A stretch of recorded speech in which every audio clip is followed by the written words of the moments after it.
Tampa, on Feb. 13, spring training reporting day for Yankees pitchers and catchers. Minor league right-hander Michael King gazed his surroundings as he sat on a chair in front of his new Steinbrenner Field locker. The clubhouse wall to the right is where all the Yankees veteran pitchers are lockering this spring. Lefty CC Sabathia, who is retiring after the 2019 season and might have a Hall of Fame plague by 2025, has a corner locker. Closer, Aroldis Chapman, the hardest thrower in baseball history, dresses a few lockers away. Luis Severino, a 19-game winner last year who throws harder than any starting pitcher in baseball, also is in that area, as are relievers Dylan Betances and Zach Britton, a pair that has a combined 6 All-Star appearances. How Clint Frazier suddenly has door cracked for opening day roster spot. What was King looking forward to picking the mind of most during his first big league spring training? The Yankees' new $27 million reliever, numbers guy Adam Ottavino. I heard Ottavino is a really cerebral guy, King said that day. I heard he loves the analytical side of baseball. I heard he's got these high-speed cameras, all the high-tech stuff. That's something I really want to get into, King heard right.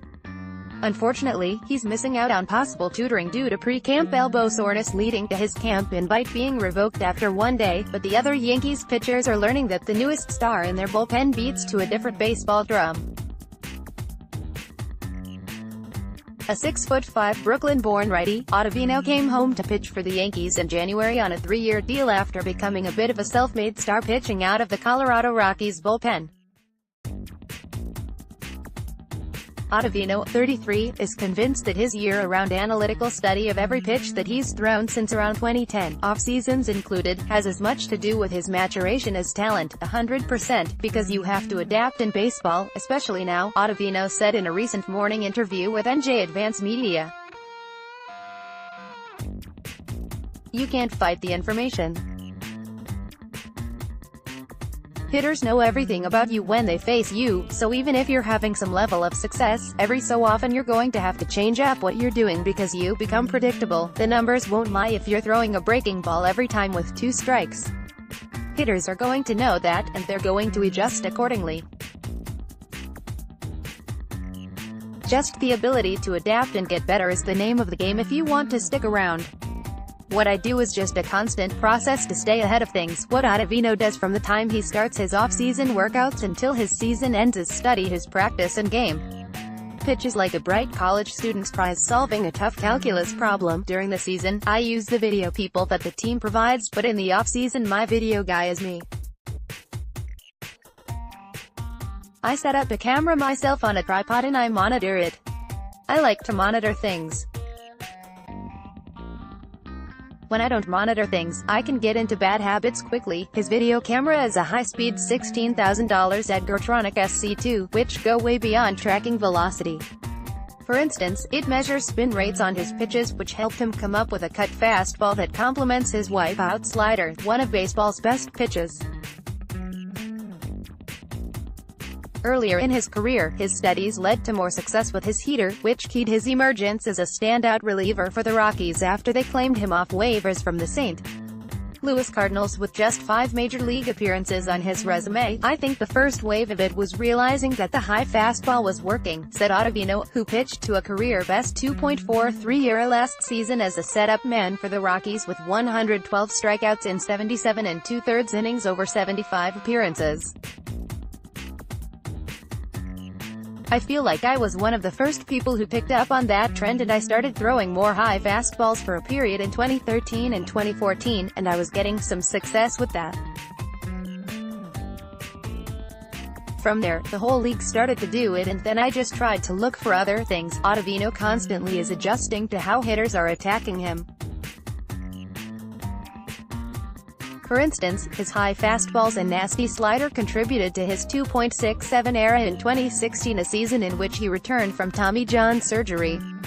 Then after he lost command of his slider in 2017 and walked 63 over 53 1/3 innings while pitching to a 5.06 ERA, he used analytics to regain control of his slider. and also mask it into looking like a fastball. He turned himself into one of the best relievers in the game, Rockies center fielder Charlie Blackmon told The Athletic late fall. It's not unusual in today's game for players to embrace analytics and benefit from them, because most or all major league franchises have added full-timers or entire departments to study data. The Yankees are one of the leaders in the industry in this area. What is unusual as a player studying data on his own to the extent Ottavino does? I just feel like your whole life, your development is mostly coming from suggestions from coaches, and some stuff clicks and some stuff doesn't, he said. But when you can see a fact like, last year I threw X amount of fastballs and this is how successful they were, when you see facts like that, it can change your thinking on what to do and what not to do more than just a suggestion. For me, even taking it a step further, being able to watch myself on video, I've started to become more familiar with what was working for me. A coach might have to monitor a dozen or up to 20 guys, but if I'm just monitoring one guy, I feel like it's more efficient and I can do a better job of it. So in essence, become your own coach. It's going to help you. This winter, Ottavino took a subway every weekday from his off-season home in Manhattan to a vacant former shoe store in Harlem that he turned into a high-tech training facility. I went over and saw his facility in Harlem and got to watch him throw a pen there, Yankees manager Aaron Boone said. There's no doubt that he has a grasp and an understanding, and I think he's absolutely benefited from the feedback that he's able to get from the different camera things and all of the analytical stuff that he's dove into. Everyone is a little bit different. Some guys you overload with information and it can get in their way. I think for Otto, it's really helped him. These in-depth data studies, Ottavino says, don't stop him from listening to suggestions from his pitching coaches. In fact, he says he's very much looking forward to working with Yankees pitching coach Larry Rothschild, who has a reputation of having one of the best pitching minds in baseball. The coaches still have a level of expertise, Ottavino said. So basically you can look at the video together and look at the numbers together. Now you have two minds attacking one problem instead of just assuming. You both have a lot more information. A guy like Larry has a ton of experience. He's been a pitching coach for as long as he has for a reason.